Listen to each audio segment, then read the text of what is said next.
পৃথিবী আমার আসল ঠিকানা নয়, মরণ একদিন মুছে দেবে সকল রঙিন পরিচয়।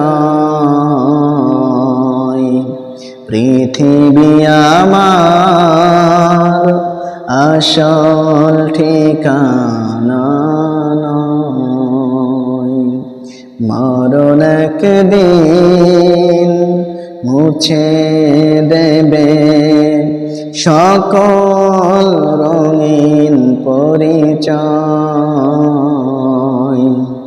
পৃথিবী কারোর আসল ঠিকানা নয়, ঠিক না?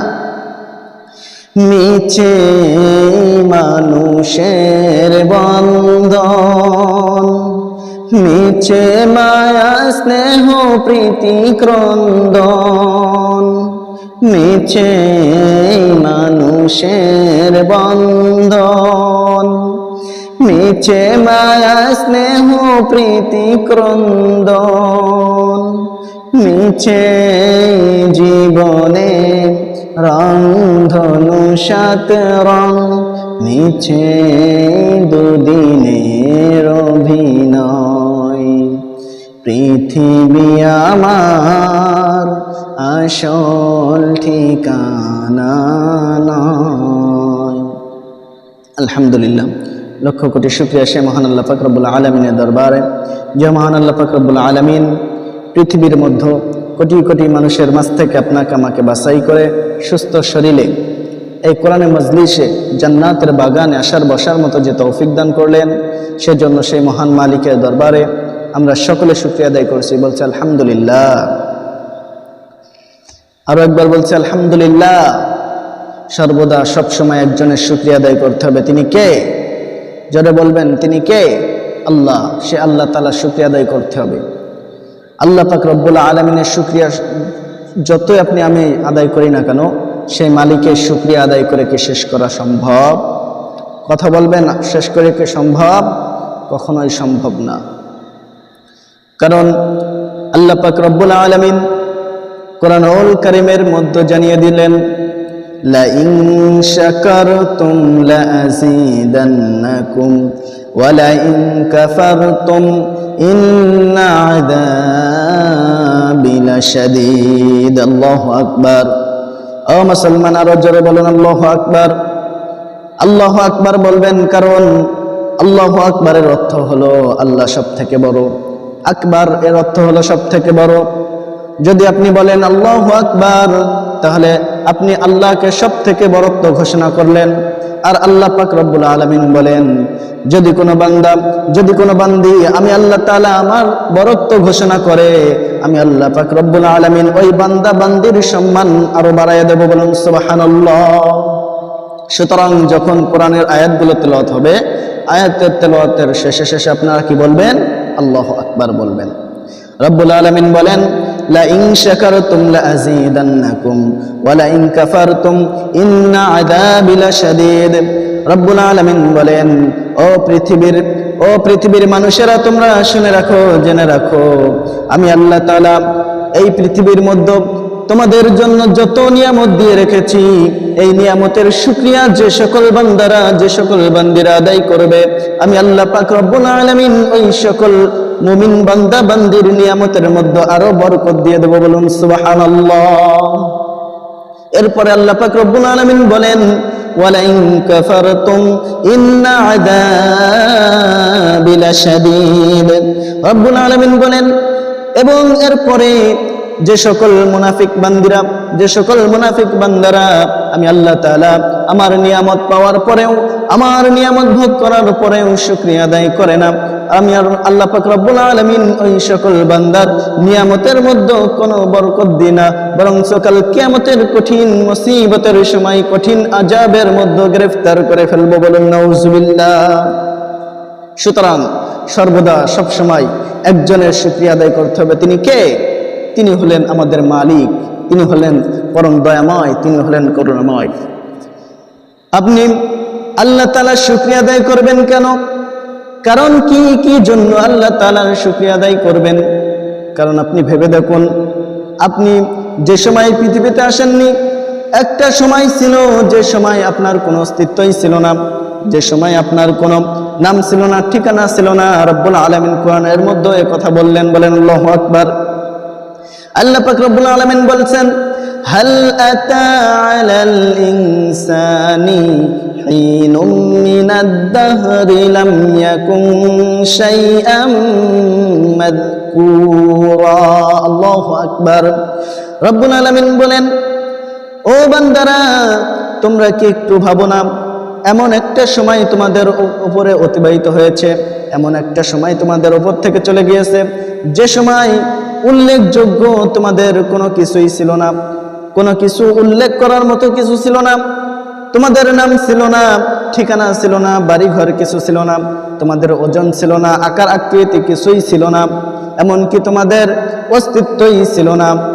আমি আল্লাহ পাক রব্বুল আলামিন তোমাদের সেই অস্তিত্বহীনতা থেকে কিভাবে অস্তিত্ব দিলাম, কিভাবে তোমাদের ওজন হলো, কিভাবে এত সুন্দর চেহারা হলো, এত সূরত হলো তোমাদের, একটুখানি খেয়াল করো।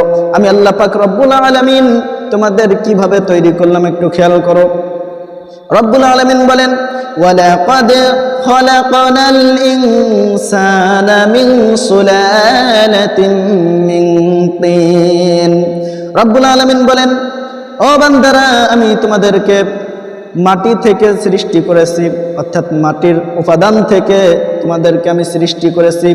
পুরুষের স্পাম এবং মহিলাদের ওভাম অর্থাৎ শুক্রাণু আর ডিম্বাণুর মাধ্যমে আমি তোমাদেরকে সৃষ্টি করেছি। বলেন সুবহানাল্লাহ। আল্লাহ তাআলা বলেন, সুম্মা জাআলনাহু নুতফাতান ফি ক্বারারিন মাকিন সুম্মা খালাকনান নুতফাতা আলাকাতান ফাখালাকনাল আলাকাতা মুদগাতান ফাখালাকনাল মুদগাতা ইযামা ফাকাসাউনাল ইযামা লাহমা সুম্মা আনশা'নাহু খালকান আখারা ফাতাবারাকাল্লাহু আহসানুল খালিকিন। আল্লাহু আকবার। রব্বুল আলামিন বলেন, এরপরে তোমাদের কিভাবে তৈরি করলাম, কিভাবে তোমাদের সৃষ্টি করলাম, একটুখানি খেয়াল করো। আল্লাহ পাক রব্বুল আলামিন বলেন, আমি এক ফোঁটা নাপাক পানি থেকে তোমাদেরকে সৃষ্টি করেছি। এই এক ফোঁটা নাপাক পানি শুক্রাণু আমি তোমাদের মায়ের গর্ভের মধ্যে, মায়ের জরায়ের মধ্যে আমি রেখে দিলাম। এরপরে এই নাপাক পানি ফোঁটাকে আমি একটা রক্তের দোলাই তৈরি করলাম, ছোট্ট একটা রক্তের দোলাই তৈরি করলাম। এরপরে আল্লাহ পাক রব্বুল আলামিন বলেন, ওই রক্তের দোলা থেকে আমি একটা মাংসর টুকরাই তৈরি করলাম। এরপরে আল্লাহ পাক রব্বুল আলামিন বলেন, ওই মাংসর টুকরা থেকে আমি একটা বড় হাড্ডিতে রূপান্তর করলাম। আল্লাহ পাক রব্বুল আলামিন এরপরে বলেন, ওই বড় হাড্ডির উপরে আমি সুন্দর করে মাংসের পোশাক পরিয়ে দিলাম। বলেন সুবহানাল্লাহ। আল্লাহ তাআলা এরপরে সুন্দর করে ওই মাংসের পোশাক পরিধান করার পরে আল্লাহ পাক রব্বুল আলামিন ওই মাংসের উপরে সুন্দর করে একটা স্ট্রাকচার তৈরি করলেন, একটা আকৃতি তৈরি করলেন, একটা মানুষের সুন্দর একটা সূরত আল্লাহ তাআলা তৈরি করলেন। প্রথমে মাথা দিলেন, তারপরে চোখ দিলেন, তারপরে কান দিলেন, নাক দিলেন, গাল দিলেন, ঠোঁট দিলেন, হাত পা সব কিছু দিলেন, অঙ্গ প্রত্যঙ্গ আল্লাহ পাক রব্বুল আলামিন সব কিছু দেওয়ার পরে সুন্দর করে একটা মানুষের আকৃতি আল্লাহ পাক রব্বুল আলামিন তৈরি করেন। বলেন সুবহানাল্লাহ। রব্বুল আলামিন বলেন, আমি যখন মানুষের আকৃতি তৈরি করলাম, সুন্দর করে তোমার দেহটা আমি গঠন করলাম, সুন্দর করে যখন তোমার দেহটা তৈরি করা হয়ে গেল, এরপরে আমি আল্লাহ পাক রব্বুল আলামিন একটা নির্দিষ্ট সময় পর্যন্ত তোমার মায়ের গর্ভের মধ্যে রেখে দিলাম। বলেন সুবহানাল্লাহ। রব্বুল আলামিন বলেন, ওয়ানুকিরু ফিল আরহামি মা নাশাউ ইলা আজালিন মুসাম্মা। একটা নির্দিষ্ট সময় পর্যন্ত যখন তোমার মায়ের গর্ভের মধ্যে আমি সুন্দর করে রেখে দিলাম, আল্লাহ তাআলা বলেন, এই নির্দিষ্ট সময় যখন শেষ হয়ে গেল, আল্লাহ পাক রব্বুল আলামিন বলেন সুম্মা খলাকনাকুম তিফলা, ছোট্ট একটা বাচ্চার সাইজে আমি তোমাকে এই দুনিয়ার মধ্যে নিয়ে আসলাম। বলেন সুবহানাল্লাহ। কোথায় ছিলেন আপনি? একবারও কি ভেবেছেন কোথায় ছিলেন? আল্লাহ তাআলা আপনাকে কোথা থেকে কোথায় নিয়ে আসলো? জন্মের সময় ছোট্ট একটা বাচ্চা হিসেবে আপনি আসছিলেন। আপনার ওজনও বেশি ছিল না, খুব জোর হলে 2 থেকে 3 কেজি 4 কেজি এরকম ওজন ছিল, এর থেকে বেশি কি ওজন ছিল? এখন যেরকম আপনার ওজন 40 কেজি 50 কেজি 70 কেজি পর্যন্ত ওজন, ওই জন্মের সময় কিরকম ওজন ছিল আপনার? ছিল না। তাহলে এত অহংকার কেন? কেন সে আল্লাহ তাআলার শুকরিয়া আপনি আদায় করবেন না?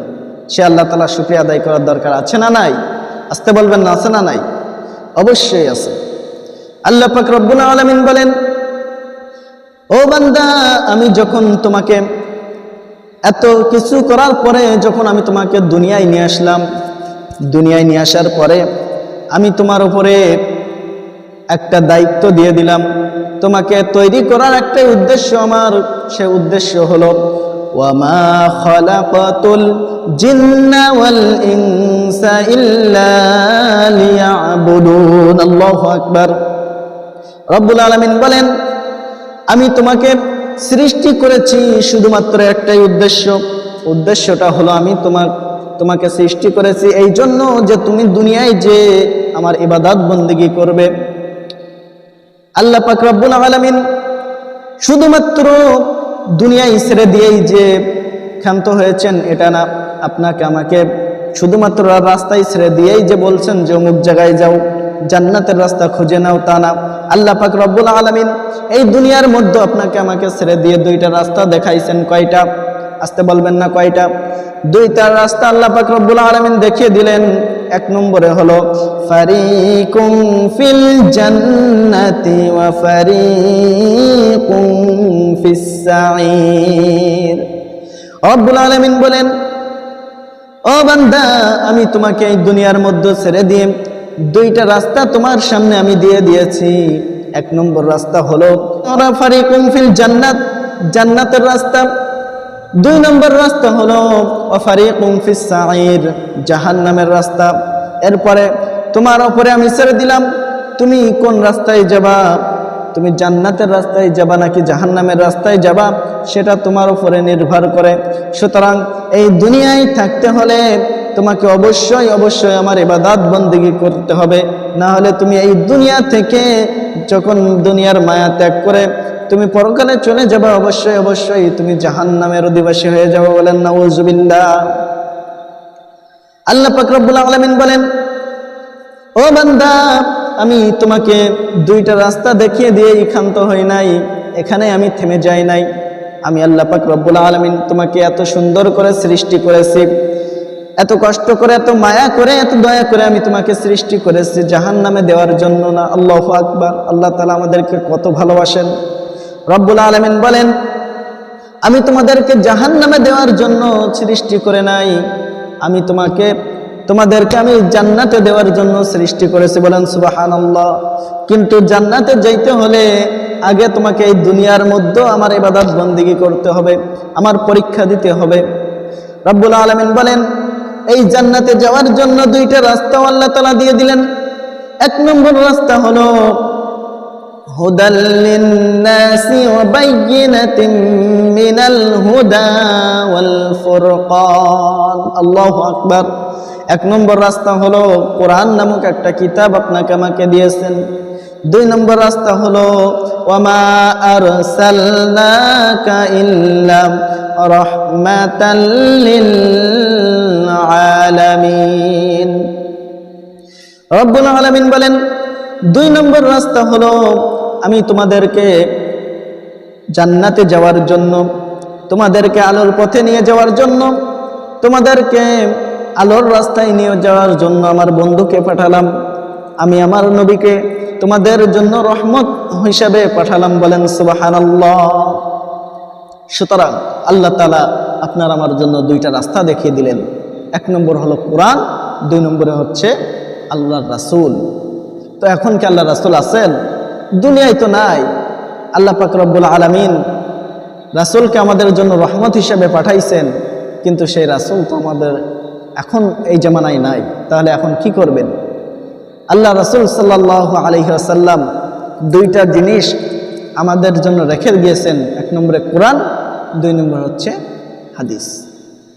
এই দুইটা জিনিস যদি কেউ ফলো করে তাহলে সে জান্নাত। বলেন সুবহানাল্লাহ। আল্লাহ রাসূল সাল্লাল্লাহু আলাইহি ওয়াসাল্লাম বলেন, ও দুনিয়ার মানুষেরা, তোমরা যদি জান্নাতে যাইতে চাও, যদি তোমরা আলোর রাস্তায় যাইতে চাও, যদি তোমরা শান্তির জায়গায় যাইতে চাও, তাহলে অবশ্যই অবশ্যই তোমরা কোরআন এবং আমার হাদিসকে তোমরা মানবে, আমার হাদিসকে তোমরা ফলো করবে। আল্লাহ রাসূলের সেই হাদিস থেকে আমি একটা ছোট্ট হাদিস আপনাদের সামনে ব্যাখ্যা করে আমার আলোচনা শেষ করব ইনশাআল্লাহ। আল্লাহ রাসূল সাল্লাল্লাহু আলাইহি ওয়াসাল্লামের কাছে তার একজন সাহাবী হযরতে মাসউদ রাদিয়াল্লাহু তাআলা আনহু জিজ্ঞাসা করতেছেন, ইয়া রাসূলুল্লাহ, ইয়া হাবিবাল্লাহ, এই দুনিয়ার মধ্যে কোন কাজগুলো করলে পরে আমি জান্নাতে যাইতে পারবো, আপনি একটু বলে দেন। বিশ্ব নবী আমার বলেন, ওগো মাসউদ, তুমি যদি এই দুনিয়ার মধ্যে সর্বোত্তম ভালো কাজগুলো করতে চাও, ভালো কাজ তো অনেক আছে, যদি জান্নাতে যাওয়ার জন্য ভালো কাজ করতে চাও, তাহলে তোমাকে আমি 3টা পয়েন্ট বলবো। এই 3টা পয়েন্ট যদি, 3টা কাজ যদি তুমি করতে পারো, তাহলে তুমি জান্নাতে চলে যাবে। বলুন সুবহানাল্লাহ। আপনাকে এই 3টা পয়েন্ট শুনতে রাজি আছেন? রাজি আছেন? তাহলে খেয়াল করে শুনুন। আল্লাহ রাসূল সাল্লাল্লাহু আলাইহি ওয়াসাল্লাম বলেন, ও মাসউদ, তুমি যদি আল্লাহ তাআলার জান্নাতে যাইতে চাও, তাহলে তুমি এই দুনিয়ার মধ্যে 1 নম্বর কাজ হলো তোমার পিতামাতাকে তুমি খেদমত করবা, পিতামাতাকে তুমি সবসময় সন্তুষ্ট রাখবা, পিতামাতার সাথে তুমি সবসময় সর্বদা সবসময় ভালো ব্যবহার করবা। কারণ আল্লাহ রাসূল সাল্লাল্লাহু আলাইহি ওয়াসাল্লাম বলেন, এই দুনিয়ার জমিনে আমি এবং আল্লাহ তাআলার পরে যদি কোনো বান্দা, যদি কোনো বান্দি আমি এবং আল্লাহ তাআলার পরে তার পিতামাতাকে ভালোবাসে, তাহলে সে জান্নাতে চলে যাবে। বলেন সুবহানাল্লাহ। পিতামাতাকে ভালোবাসলে কি হয় দেখুন। হযরতে মুসা আলাইহিস সালাতু ওয়াস সালামের জামানার ঘটনা। আল্লাহর নবী মুসা আল্লাহ পাক রব্বুল আলামিনের বড় মায়ার একজন নবী ছিলেন। সর্বদা সব সময় আল্লাহ তাআলার সাথে তার কথাবার্তা হতো। কতটা ক্লোজ নবী ছিলেন একটু খেয়াল করেন। সর্বদা সব সময় যখন ইচ্ছা আল্লাহর নবী তখন আল্লাহর সাথে কথা বলতেন। আল্লাহর নবী আল্লাহর নবী হযরতে মুসা আলাইহিস সালাতু ওয়াস সালাম আল্লাহর তাআলার কাছে একবার জিজ্ঞাসা করলেন, ওগো আল্লাহ, এই দুনিয়ার মধ্যে এই দুনিয়ার মধ্যে চলার জন্য তো অনেক মানুষ আছে, আমার সাথী হিসাবে অনেক মানুষ আছে, এই দুনিয়ার মধ্যে চলার জন্য আমার সাথী হিসাবে অনেক মানুষ আছে, অনেক সাহাবায়ে কেরাম আছে। ওগো আল্লাহ, আমি যখন মারা যাব কিয়ামতের দিন এবং জান্নাতে আমার চলার জন্য আমার সাথে কে থাকবে একটু যদি বলে দিতেন। আল্লাহ পাক রব্বুল আলামিন বললেন, ওগো মুসা, তুমি যখন জান্নাতে যাবা তোমার সাথে কোন ব্যক্তি থাকবে তুমি কি তাকে দেখতে চাও? আল্লাহর নবী মুসা আলাইহিস সালাতু ওয়াস সালাম তখন বললেন, ওগো আল্লাহ, আমি তাকে একবার দেখতে চাই। আল্লাহ পাক রব্বুল আলামিন তখন হযরতে মুসা আলাইহিস সালাতু ওয়াস সালামকে বললেন, ওগো মুসা, অমুক বাজারে চলে যাও। অমুক বাজারে যেয়ে দেখো একজন কসাই বকরি জবাই করছে। ওই কসাই ছাগল জবাই করতেছেন। ছাগল জবাই করার পরে আল্লাহর নবী মুসা আলাইহিস সালাতু ওয়াস সালাম প্রথম থেকে খেয়াল করতেছেন। ওই কসাইয়ের যে সালাম দিলেন, আসসালামু আলাইকুম, কসাই তখন সালামের উত্তর দেওয়ার পরে মুসা আলাইহিস সালাতু ওয়াস সালামকে বসতে বললেন। এরপর আল্লাহর নবী মুসা আলাইহিস সালাতু ওয়াস সালাম ওখানে বসলেন। বসার পরে কসাইয়ের ছাগল জবাহের শুরু থেকে শেষ পর্যন্ত তিনি লক্ষ্য করলেন। তিনি দেখলেন ওই কসাই যখন ছাগল জবাই করতেছেন, ছাগল যখন জবাহ করা শেষ হয়ে গেল, ছাগল যখন সুন্দরভাবে কাটাছেলা হয়ে গেল, ওই কসাই তখন ওই ছাগলের মধ্যে সব থেকে দামি যে অংশটা, সব থেকে সুস্বাদু যে অংশটা, ওই অংশটা কলিজাটা ওই কষাই সুন্দর করে একটা পাত্রে আলাদা করে রেখে দিলেন। এই কষাই যখন এই পাত্রের মধ্যে সুন্দর করে ওই কলিজাটা রেখে দিলেন, দেওয়ার পরে যখন মাংস বিক্রয় শেষ হয়ে গেল, আল্লাহর নবী মুসা আলাইহিস সালাতু ওয়াস সালাম ওই কষায়ের মেহমান যখন আল্লাহর নবী মুসা আলাইহিস সালাতু ওয়াস সালাম হয়ে গেলেন, কষাই তখন মাংস বিক্রয় শেষে হযরতে মুসা আলাইহিস সালাতু ওয়াস সালামকে সাথে করে বাড়ি নিয়ে গেলেন। আল্লাহর নবী মুসা খেয়াল করলেন, যখন কষাই বাড়ি গেলেন, যাওয়ার পরে আগে ওই পাত্রটা ওই কলিজাটা এক সাইডে রেখে দিয়ে আগে মায়ের কাছে চলে গেলেন। মায়ের রুমে যেয়ে মাকে আগে ভালো মন্দ জিজ্ঞাসা করলেন। এরপরে এসে ওই কলিজার টুকরাটা সুন্দর করে নিজে হাতে সুন্দর করে ভুনা করলেন, রান্না করলেন। রান্না করার পরে বাসায় যে তার কষায়ের যে সন্তানগুলো ছিল, এই সন্তানগুলোকে আগে না দিয়ে, আমি মেহমান, আমাকে আগে না দিয়ে সঙ্গে সঙ্গে রান্নার শেষে আগে তার মায়ের কাছে চলে গেলেন। মায়ের কাছে যাওয়ার পরে মাকে যেয়ে বললেন, মাকে যে আগে ওঠালেন, সুন্দর করে ওঠানোর পরে মাকে সুন্দর করে ওই মাংসটা, ওই কলিজা ভুনাটা সুন্দর করে খাওয়াই দিলেন। খাওয়াই দেওয়ার পরে তারপরে নিজের বাল বাচ্চাদেরকে আমি মেহমান আমাকে দিলেন। আমি আল্লাহর নবী মুসা আলাইহিস সালাতু ওয়াস সালাম বললেন যে আমি খেয়াল করলাম যখন সকলকে দেওয়া হয়ে গেল, যখন সুন্দরভাবে বন্টন হয়ে গেল, তখন ওই কষাই নিজে গোসল করে তারপরে খাইতে বসলেন। এদিকে আমি যখন ওই কষাই যখন নিজে গোসল করে খাওয়া দাওয়া শুরু করলেন, এই সময়টায় আমি ওই কষাইয়ের মায়ের কাছে চলে গেলাম। মা বৃদ্ধ অবস্থায় বিছানায় শুয়ে আছেন, হাঁটতে পারে না, উঠতে পারে না, চলতে পারে না। ওই কষাইয়ের মা শুধুমাত্র শুয়ে শুয়ে বিড়বিড় করে যেন কি একটা বলতেছেন। আল্লাহর নবী মুসা আলাইহিস সালাতু ওয়াস সালাম বলেন, ওইখানে আমি যে ওই কষায়ের মায়ের মুখের কাছে আমার কানটা লাগাইলাম, দেখলাম কি পড়তেছে, আমি একটু খেয়াল করে শুনলাম।